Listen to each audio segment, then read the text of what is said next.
Hello, I'm Dan Yocom. I'm the moderator for this. As we get started on tips and tricks, what I'm going to do is have each one of our panelists introduce themselves, give them a little bit of experience about how long they've been running games, and also what are some of their favorite games they like to run. So I'm going to start at the top of the list that I have as members, and that would be with Jess.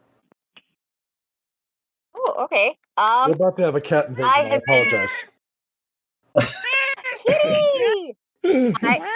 I've been playing Dungeons and Dragons since I was maybe 5. I've been running it for about 12 years now, off and on. My group and I take turns running stuff. I'm actually currently running 2 games, one for my regular group and one for a bunch of nerds that I met online recently who've never played D&D. So my favorite is actually D&D. 5th edition is really fun for me, and specifically the Curse of Strahd module is my favorite. It is the best. If I remember correctly, we sat on a panel together last year when we were talking about playing evil characters, and you were running Strahd. So next up, we have... I'm running it again for the noobs. Robert Defendi. This is Lady Fluffington Von Furryface. She is my co-dungeon master. Yes, you are. I've been. I don't know what year it would have been. It was I think the second printing of the D&D box set. I think it was the red box, and it was the printing where they ran out of dice. It's a big historical thing in D&D where they ran out of dice, and so they sent the box out with these vinyl color covered chits that you were supposed to cut up and put into Dixie cups and to draw random numbers. So you had like a D6 Dixie cup, and you had a D20 Dixie cup, and you had a D10 Dixie cup. And that was the first version of D&D I ever ran. Probably 83, 84, something like that. Before I was born. Right. And Bob, I know you've been involved in a lot of different games and different systems. What would you say is one of your favorite or some of the ones that you like to run? Have we finished introducing everybody, or did we do that for everybody? No, go ahead and just kind of throw out what you like to run. It's funny because I noticed that I like playing games differently than I like running. Like, my favorite game to play is probably 4th edition D&D because it's the only game where combat is interesting to me at all. I hate combat when I'm playing. But I don't like running 4th edition D&D. I don't like running the combat. I just like playing the combat. I much prefer running like 5th edition D&D or Star Wars with their narrative dice system from FFG, or something like L5R where I might not pick up the dice once during the entire session. So those are what I like running. So I like what I like as a player and what I like as a GM tend to be very different things often. Okay. Next on our list is JM, and I will admit I'm not going to try to mispronounce your name. No, I'm kind of used to it at this point. Yeah, it's Anjewierden. So yeah, I've been I started with D&D 14, 15 years ago, and played a lot of things since then. At this point, I'm actually just finished running a second game for my wife's podcast group. They managed to get through 2 more horrors with no one dying. I was very sad. But for about 5 years... Nobody died in the group of horrors. They were completely paranoid. They bypassed like half the treasure because they didn't want to touch it. But, they got through it. But at my day job for the county library, I'm actually sort of in charge of the system's D&D program. Because, I started doing it just on my own branch 6 years back. And especially now with the pandemic and all of that, we've been doing a lot of stuff online, and we are hopefully going to add a 7th game weekly here in the next month or so. It's of interest. Although I'm not actually running D&D for that, I am running a newer system called GeneFunk 2090, which still uses the 5th edition rules, but it's bio and cyberpunk. And so there are a bunch of, crazy hackers, and one character is basically an octopus man who can squeeze through stuff and hack things. It's a lot of fun. Although I have to say, the system I have closest to my heart is Airship Pirates, which was put out by the band Abney Park, who does steampunk music. It's a lot of fun. Because I actually took the characters from that one, my wife and I did, and got a novel out of it. Different setting and story, but same characters. And chat, Lady Fluffington loves you too, chat. And James, you're the last one of our panel. All right. I'm not going to count my feeble attempts to DM as a teenager in the early 2000s. So we're going to start with about 10 years ago for me is when I got serious and started making my own system because I was overly ambitious. I thought I'd recreate my dad's homebrewed first edition rules. Come to find out, he didn't care about the first edition rules. It was all homebrew, just making it up as he went along. And so that's what my system ended up looking like. But it's still my favorite thing to run. I still run about a game and a half of my made-up system a week. And so one game and then one every other week. And it's still my favorite thing, but I can't recommend it. So I'll tell you, it's called Mindweave RPG, just so that if you ever see it, you run. And then, and so I'm starting to become kind of an OSR, old school Renaissance convert. And so if I was to recommend something, I think I would actually recommend first edition or one of those clones. Okay, so to give you a little bit for those people that don't know me, I have been playing role-playing games since the late 70s. I was one of those people that I was waiting for the first edition books of D&D to be printed. I have ran games since the 80s, and I literally on my shelves over here on either side of me, I have probably over 300 different role-playing games. So I don't really have a favorite, but we usually end up playing a lot of times to introduce people into it with D&D. So let's start off, since this is about finding out ways of being better DMs. I want to kind of throw out to each of you, if you're talking with someone that's a new DM, what is your first point of advice you like to give them? And I'll just throw it out there. If somebody has something, go ahead and speak up. Don't sweat the small stuff. Everyone. Yeah, make a know call, the move on. rules. Yeah, make a call, move on. I don't know how many times I've had a game bogged down because somebody was digging through a book. Like I like having a guy who looks up rules for me at the table. That's often very useful. I say guy not to be gender specific, but because it's always a guy for some reason. I like every one of my games. My husband is that guy. I make him get the book. I've got like 6 people that were vividly in my mind when I said it. But and then just if you're making a call, I just say, hey, look, I'm gonna make this call right now. We might revisit it when I look up the rule later. With that, I would add, be honest with the players. I mean, I've run tables with up to 13 people for the library, which I don't not recommend. Don't recommend that. No. But I can't control who shows up at the library. It's open to the public. And without fail, as long as I'm honest with them and say, well, I'm not sure, we'll just do the best we can and come back at it later. Or, if I screw up, I'll make it up to you later. They understand that because they're there to have fun too. So I would say manage your expectations and start small. If you're first starting out, there's no reason why you need to have your whole world map. You start with a town or even someone else's town and have the players work out from there. And if it turns out you need a world map, you can make that when it comes. But at the same time, if you're at this panel and you're starting to think you might want to DM for the first time, it might be because you've been listening to actual play podcasts and you think this sounds really fun.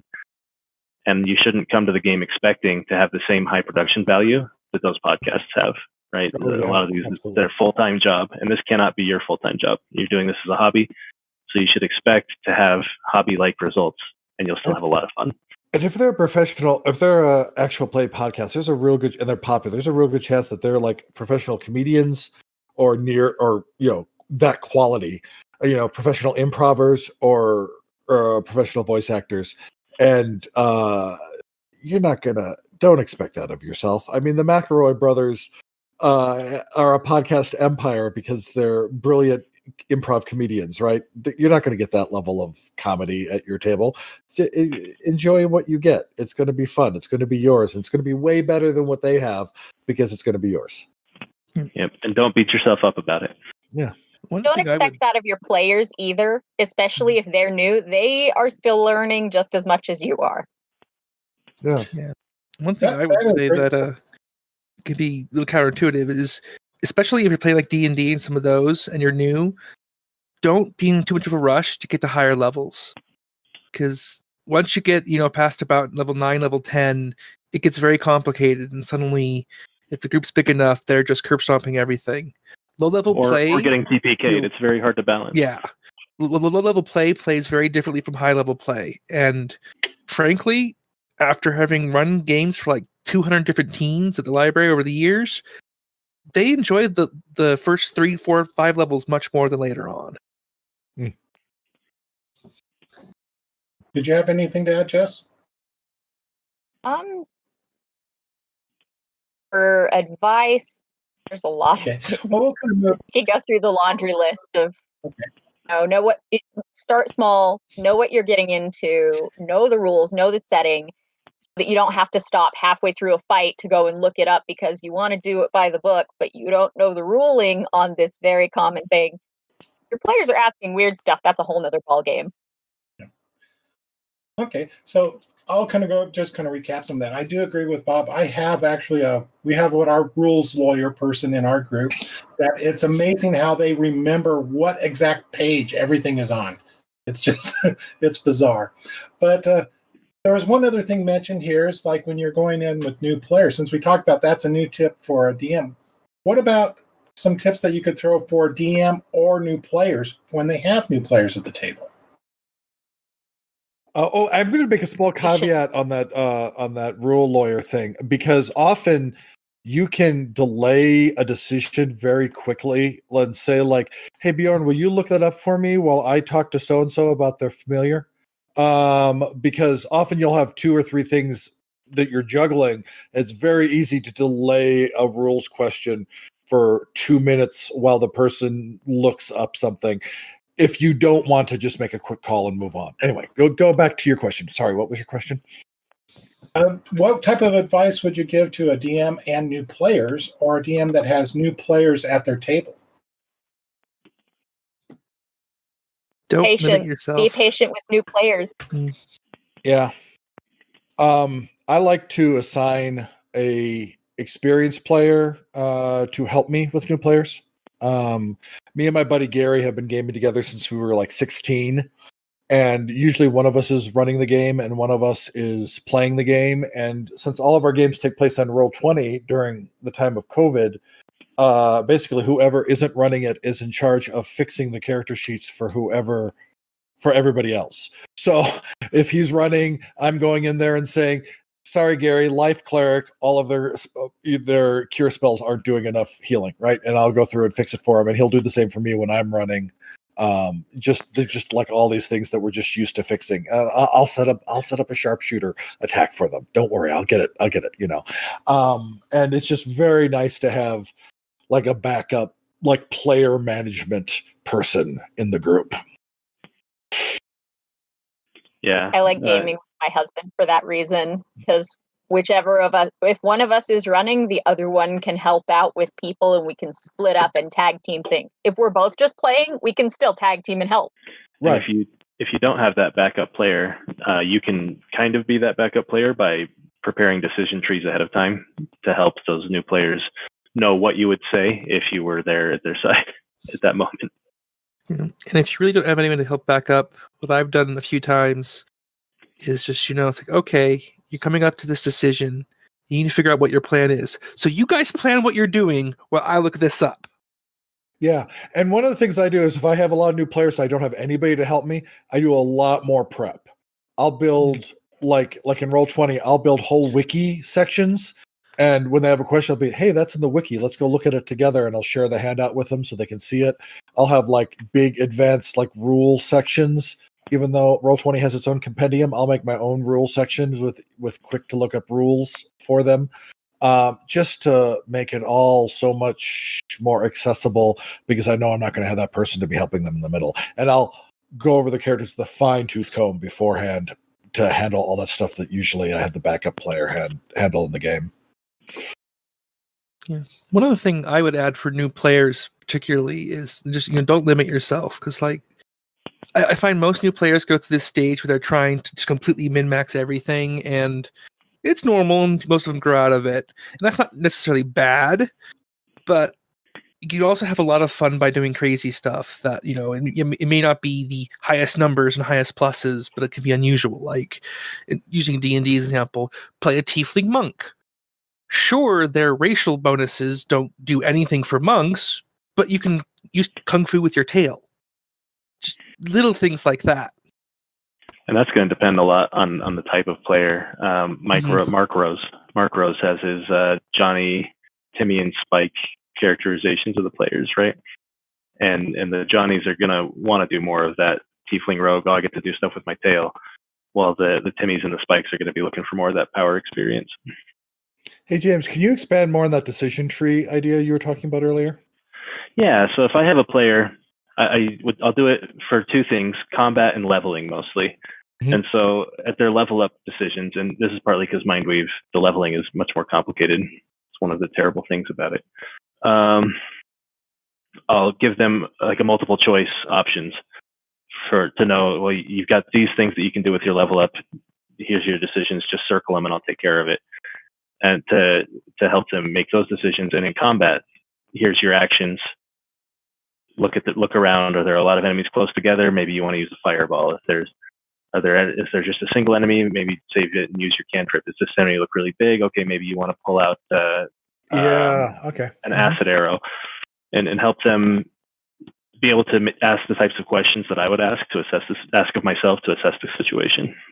That's very similar to what a friend of mine did. He had a player that was whenever he'd say, "What do you want to do?" he would always say, "I don't know." He would always get in these decision locks, and he found out that if he treated it more like a choose your own adventure, the guy was always just snap decisions. So it'd say, "Hey, Brian, what do you want to do? Do you want to maybe go investigate the guards, or do you want to stay here and try to start up some crap in the tavern, or do you maybe want to do something else, like go shopping?" And if he'd give them 2 to 4 choices to make when they got into town, he'd either pick one or come up with something totally on his own. But now he had starter ideas to go with, and he didn't get into this vapor lock. Yeah. And especially, I think that's one of the hard things for new players coming to Dungeons and Dragons, is having that freedom of choice. I know that was the big hang up for my wife when she was first getting into it, was I can do anything. Well, then I don't know what to do, right? There's too many options. And narrowing that down helps. I really implemented that with one of my parties right now. I had to tell him last night, I keep on asking you what you want to do because we're at the end of this chapter. And as soon as you say nothing, we end. I'm not fishing for something. I'm just making sure that I'm not railroading you into ending the scene.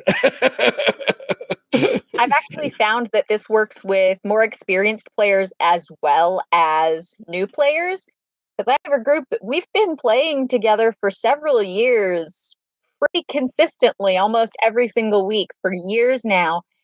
And we'll get to this point, I'm like, okay, guys, what do you want to do now? Because they just finished this fight, and I'm like, or they just entered a room. What are you guys going to do? And they just sit there and stare at each other on existing cameras. And I'm like, you can do this, you can explore, you can do arcana checks. What are you doing with this room? Are you going to attack the thing that's in there? Are you going to ditch and go somewhere else? Here's all these different directions you can go. Pick something. Honestly, go on. Sorry. Yeah, even the experienced players will get that decision lock because they're just so used to, especially with a pre-built campaign like Curse of Strahd or Tomb of Annihilation or Tomb of Horrors. There's only so many things they can do, so they're used to just going boom, boom, boom. I found a lot of that freedom.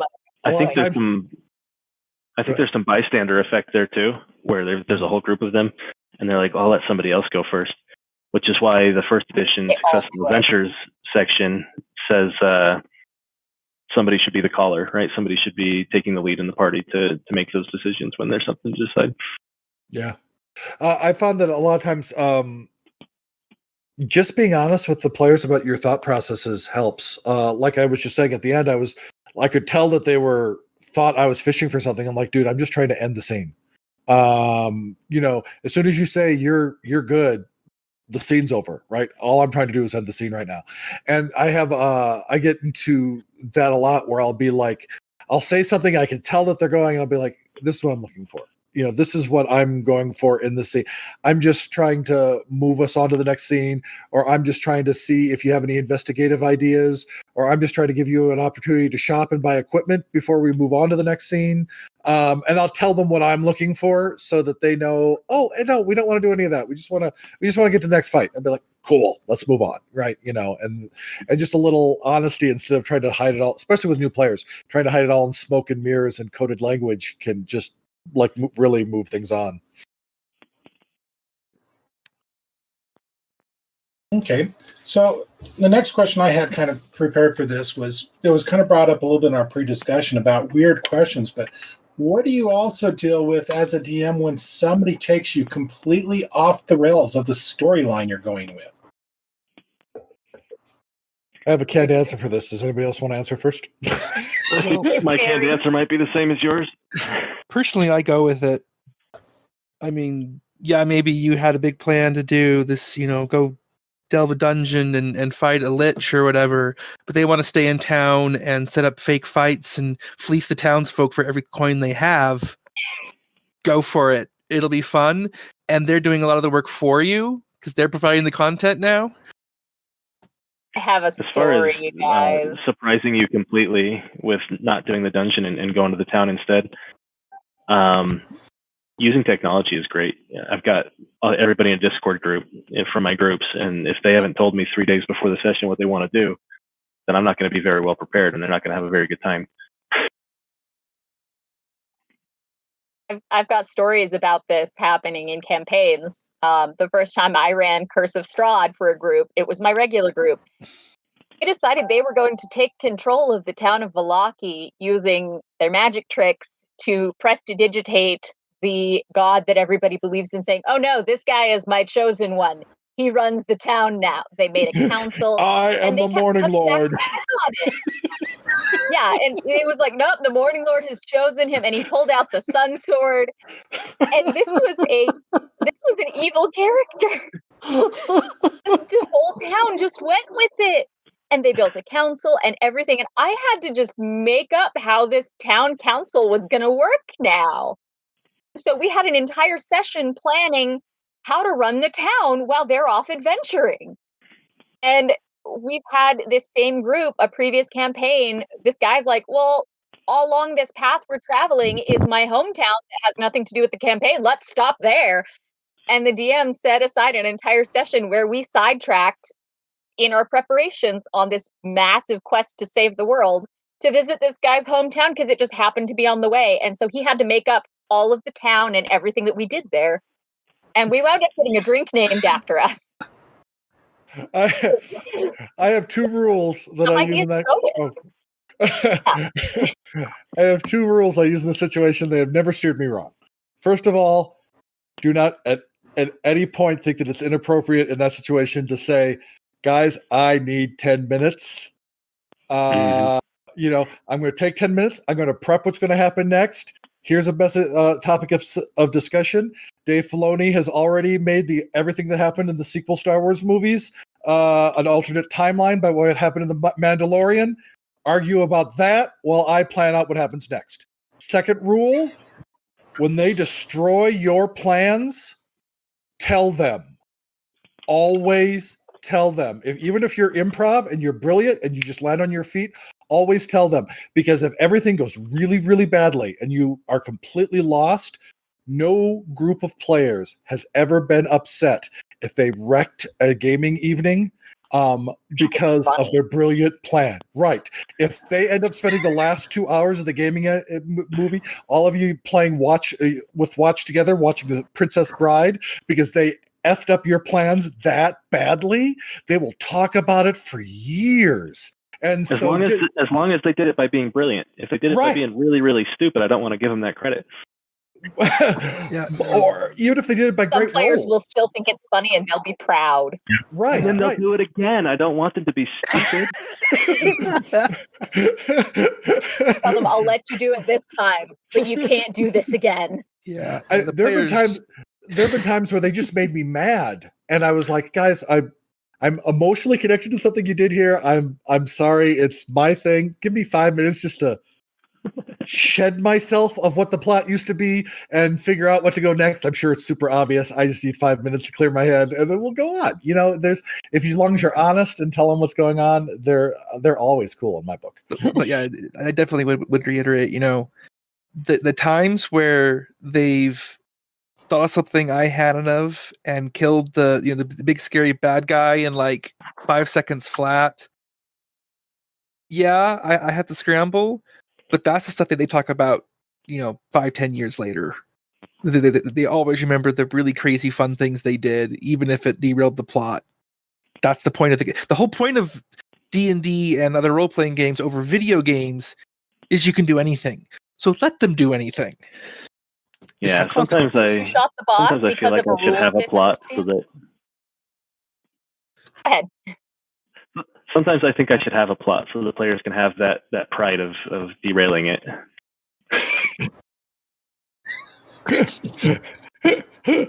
Also a valid method.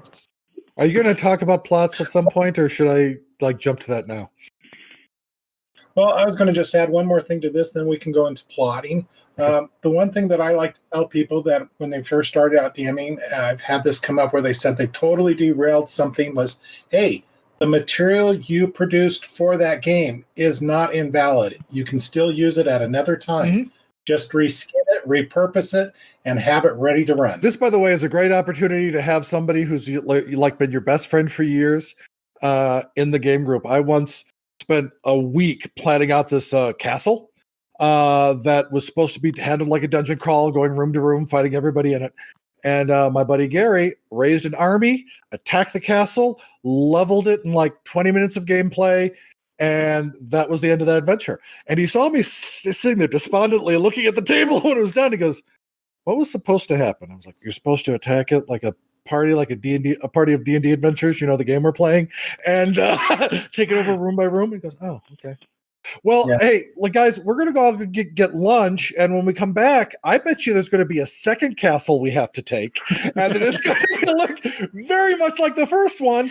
And except that the armies can't approach because there's cliffs in the way. Yeah, exactly, and we'll all do that as soon as we come back from Taco Bell. And it was just great to know that a lunch or dinner party break is a great way to give yourself time to recover from when the party screws everything up, because they will. It's just great to have the party on my side. Okay, let's break for dinner. I'll figure out what we're doing now because I'm not prepared for this. Oh, although with the downside of that, sometimes you might want to be careful about what you say and random stuff. I had a campaign once. They were just random village, rolled random monsters. They were golems. So they're like, why are there golems here? It's like, hey, that's actually a good question. So I rolled some random stuff, and there was a vault underneath that was forgotten. Mm-hmm. They asked what the door was made of. So I rolled randomly, and the answer was mithril. That's a bad 6 answer. 6 months. Not in-game. 6 months of sessions. Stealing the vault door, getting it to the shore, buying a boat, sailing across the world, taking the boat across the land, across the sea, to get to the gnome village so they could make the boat fly, so they could take the boat to the dwarves to plate the boat in the mithril. 6 months. I put an adamantine golem into a Rollmaster game once, and it destroyed the game's economy. I tell you, random tables can do amazing things if you're willing to roll with it. I've had stories going completely different directions that were way better than what I originally was intending, just because a random table indicated that they met kobolds 3 times, and they're like, "Why are the kobolds following us?" And end up following the kobolds back to their dragon god, right? The 4th time when they run away. So we want to leave some time for some questions from the viewers out there. But Robert touched on one thing. What would you give advice for plotting your adventures? I like, what's the book? Sly Flourishes, Lazy DMs. Let me pull it up here. Yeah, The Lazy Dungeon Master by Sly Flourish. You've got your model of three NPCs, 3 locations, 3 villains, and that's all the plot that I usually have. Do you have an answer, Jess, before I go into the 3-act structure? I not plan too far ahead.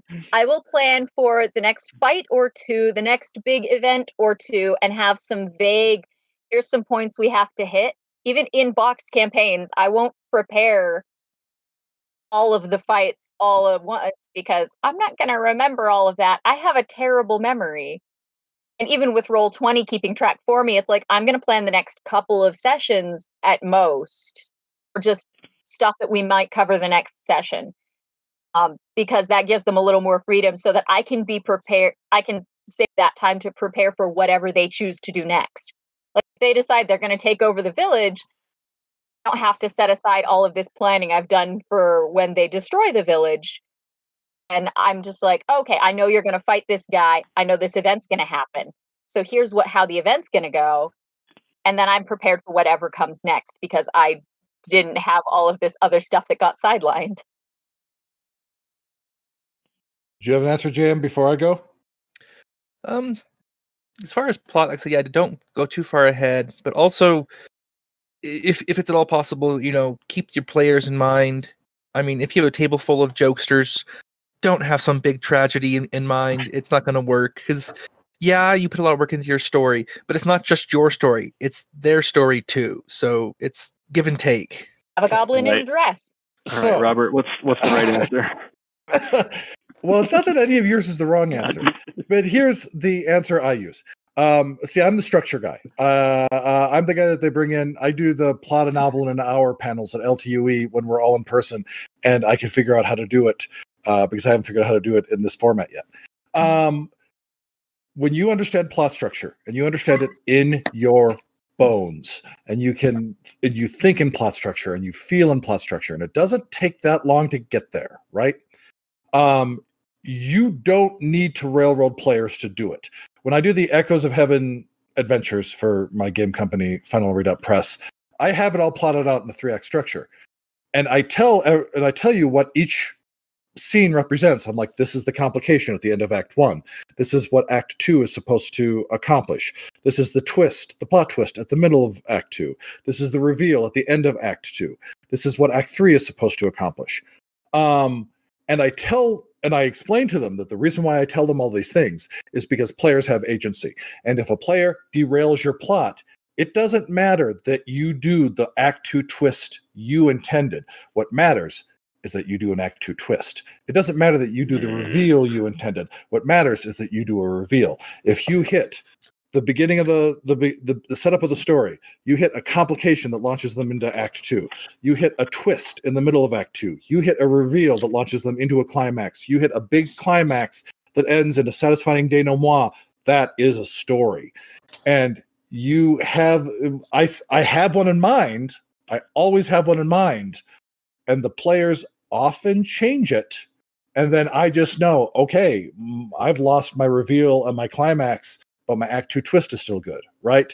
And so I'll be thinking as I'm going and coming up with a new, usually the games last long enough that I have a whole week to figure out how to fix what they broke, right?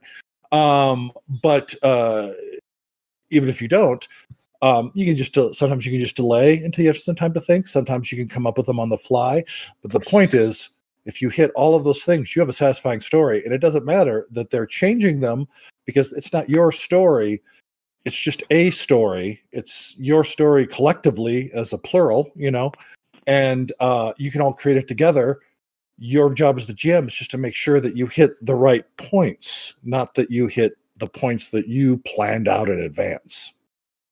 Can you list those points one more time for me? I tried to take notes and I'm putting them into chat too. The very rudimentary things is Act 1 ends in a complication. There we go. Complication. That launches you into Act 2. Then you have a twist in the middle of Act 2. Typically, you have a reveal at the end of Act 2, and then you have your climax, and often some sort of falling action like a denouement. The purpose of Act 1 is to set everything up. Act 1 ends with the characters entering a new world of some kind, like a new job, a new setting, a new situation. And then Act 3 is where everything that they thought was going on falls apart, and the real situation is like finally revealed, and all of the cards hit the table, and they have to play the hand that they've been dealt. Because I feel like you can run that structure over a single session, even if that's the level at which you're plotting, which is the level at which I'm usually plotting. My L5R adventures are sometimes like 5 lines long, with just like Act 1 setup, complication, twist, reveal, climax, and just one sentence for each. And then I'll run sometimes 2 hours on that. Sometimes I'll run like 5 game sessions on that, depending upon how deep we get into role playing each little part of it. Yep. So I'm just going to add the one thing that I found that works really well is along those 3-act structure lines is very good, but is kind of the idea that I want to put those things out there of what's needed out of the scene or out of that portion of it without actually trying to depict how the party is going to do it, which kind of ties back to what Jess was saying a little bit, is allow them to run with it. You just know that they need to do something here or get this item there, and then let it go. So now that we've got a few minutes left, and I want to open this up to see if there's any questions that have been posted in the chat. So I'm going to turn back to our producer and see if he has anything out there for us. Absolutely. We have Unconquered asks, what tools do you use to make sure your games run smoothly? I'm not going to Write a pretend lot that of things down. Yes. write a lot down.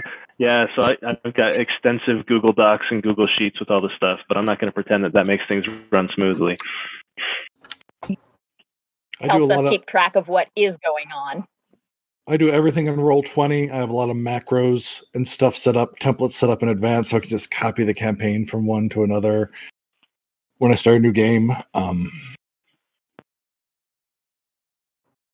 So much of my stuff is Roll20 dependent now, especially now that we're in COVID. But even before COVID, I would just always play in somebody's living room and just plug into their television and use the TV as a thing, because I'm disabled. I have a crippling pain in my back, and sometimes leaning over a table, like if it's not a kitchen table, like if it's a coffee table, I can't do that for a full session. So it's easier for me to lean back and put it all up on a television. Awesome. And I would say also to make things run smoothly is there's a lot that the players can do to help with that too, if they're willing to stay focused and you have that conversation with them about just supporting their role in the continuity of the session. Give them assignments, like initiative. You don't need to track that. Someone needs to track it, but it doesn't have to be the dungeon master. Assign it to a player. You have a lot of NPCs on their team. Make them play the NPCs. Oh gosh, yes. Tomb of Annihilation and Curse of Strahd, you pick up a lot of NPCs that will be part of your party. They will come with you for the whole adventure. So my husband ran Curse of Strahd for 3 of us, and there were 3 NPCs, so we each got an NPC to run as well. And that way, it's not all on the DM.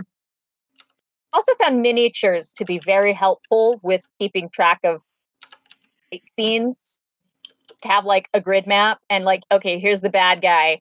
Here's where you can and can't move. Now you can figure it out, because then you don't have people asking, can I shoot him? I don't know. How far away are you? Are you 2 feet away or are you 12 feet away? Because that determines whether or not you can shoot. Yeah, and even if it's fully theater of the mind, having like a line, a 1D map where you say, bad guys here, you 3 are 80 feet away, you 3 are 120 feet away, tells them at least the range to the target, right? And if they want to move in that second dimension, they can do that pretty freely in the theater of the mind without breaking the first dimension, which is their range to the target. Yeah. Okay. Yeah. These maps, there's lots of things you can use, but notes very helpful. I mean, it's kind of down to personal style, which is not a very helpful suggestion, I know, but I guess just try different things out and see what works for you. Right. If it's down to personal style, then you should try everything to see if you like something better than what you're currently doing. On a related note, How do you deal with players who make characters that are completely wrong for the campaign? Session 0. You got to communicate your campaign setting and what you're supposed to do before they make those characters, and then work with them in session 0 to work that character in. I mentioned before, I'm currently running Curse of Strahd for a bunch of noobs that I met online. Half of them have played D&D, some of them have played Curse of Strahd, and they decided, knowing we were playing Curse of Strahd, that it would be really fun to have a party of only bards. I'm amazed they didn't die in the death house, and they just kept going, and then we had somebody drop, and we had 2 more people who were like, hey, is it okay if I join your game? So it's not all bards now, but for a while, and they would have to figure things out on a whole nother level because it wanted to all be bards in a game where you need clerics and paladins and all sorts of things. No, if they said let's all be artificers, I'd be like, all right, let's rock and roll, let's do this. So they wanted to be the bardy. No, they wanted to rock and roll, Robert. They didn't want to. They didn't want to rock. They wanted to literally rock. They wanted to do the gold song from the new Terry Brooks TV show. And I'll tell you, one of the funnest hijink sessions I've had was when it was all bards, and they just played music and attracted the fae everywhere they went. I'm amazed at what you can do with just bards, because there's so many different kinds of bards. You find ways to make it work for the party. Like, I would not be as harsh in my NPC fight decisions when it was just bards, because I don't want to kill the party, but they were like, if we die, we don't even care. It's funny. So if they want to do all characters that are horrible for this campaign, or if it's just one person, you can figure it out with the party. Going back to what was mentioned before, talking to them beforehand, have that session 0 where you're figuring out character creation, backstories, and how they all fit into this and why it matters. And if you can determine level of, do they care if they all die and have to make new characters, or are they really attached to this character and you have to find a way to make them work in that setting? Yeah, and if it is just, go ahead. Okay. Well, I've had a lot of different. I mean, because like I said, I've run mostly at the library where it's whoever shows up can play, and that causes some distinct disadvantages beyond just size sometimes. The biggest thing I've had help is with players who tend to be disruptive specifically, although obviously that's not the only issue, is, just talk with them and kind of put it in terms of their benefit. It's like, okay, yeah, you want to play this evil character and be disruptive and everything, but then people will stop showing up and we can't keep playing. So for your benefit, remember, it is still a team activity, and if there is no team, we can't have an activity. And that tends to help. You can't play Necromancer because the party will kill you. That too. And if it is a question of party balance and needing a cleric because no one wants to play a cleric, that's where henchmen come in. You can always give them a cleric if no one wants to do it. Yep. I mean, with newbies especially, I've actually done both, where I have a character I'm playing and I'm DMing, which not ideal, but if no one wants to play the cleric and they don't want to hire henchmen, just don't hug the limelight. I've totally dual boxed heal-botting cleric before for a party. Well, healbot is probably the best way to do that. Yeah. Okay, so especially if you make them like pacifists or something. So like, I don't get involved with fights. I'm just here to put you back together. Or my character is literally mute. They will never speak. Right. I keep forgetting that we have NPCs in the party until my players are like, hey, where's Artist Simber and Dragonbait? Aren't they here? Oh yeah, they're here. They're just letting you do all the fighting. They're just going to sit back until you need help because they're so much higher level than you. And they'll be like, oh, okay, cool. They'll only show up if we need help. Okay, they're totally there. We're out of time. So I want to give everybody one final shot to kind of promote themselves, any things you're working on, and where you can be found. So we'll go from reverse order from when we started all this. So James, why don't you tell us where you can be found and anything else you got going on? Yeah, so pretty much everything I do ends up on mindweaverpg.wordpress.com. But maybe an easier way to find that is to search for the Rotating Labyrinth, and it'll be the first Google search results there. JM? Well, like I said, if you're in the Salt Lake County, I run games every week. Right now, there's a waiting list, but we're hoping to add more games. If you want to come join us, that'd be great. As far as my books, if you search my last name on Amazon, it'll be pretty much just be me because, well, it's a rather uncommon last name. Sci-fi, fantasy. I do, like I said, my steampunk novels are literally based on a campaign I had with my wife, though I did not steal the book setting. I changed that. That's don't do that if you ever make a book about your games. Don't steal their setting too. Robert? I wrote Death by Cliche. It's a series of novels about a game designer who gets shot in the head by a loony fan, ends up in the worst game of all time. Obviously, I was working through some stuff. And I have Echoes of Heaven, which you can get on Drive-Thru RPG. It's in officially like 4 games. Look, if it's not coming out very fast because my fiction sells better. If you decide to run an Echoes of Heaven campaign, contact me. I'll hook you up as a playtester or something so you can finish, right? Don't worry that you're going to start and not be able to finish. And Lady Fluffington says hi. Jess? I'm actually going to be published in like a month. My first, not a novel though, my first short story is coming out in from the Yonder 2 anthology from War Monkey Publications. I'm super excited. You can find me on Facebook. You can find me on Discord under Jess Lindsay. I just started putting up game playthroughs on YouTube. We're going to stream Dream Daddy for Valentine's Day, me and my husband, because why not? Awesome. And I'm also Jess Lindsay on YouTube. So make sure you get the hottest daddy. Oh, of course. I'm going to have the hottest dad. Yeah, it's Jess Lindsay, and you can find me because I have like 2 Minecraft videos and 1 live stream up so far. So, it's exciting. Oh, you can find my schedule, like where you find schedules, but I was added to a Tolkien panel at 4. So if you're looking for me, that's probably not on my schedule. It's Tolkien and Amazon, the Amazon series, I think. I don't know. They say Tolkien panel, I jump on. So that's it. Because Tolkien's amazing. I'd like to thank everybody for participating in this panel. There's, I think, a lot of great information we've been able to share. I'm Dan Yocom. You can find me at guildmastergaming.com, where I actually write reviews for all sorts of type of tabletop stuff supporting that, and books and movies. I also have links on there to the anthologies that I'm a part of. So thank you, everybody, for joining us on Tips for DMing.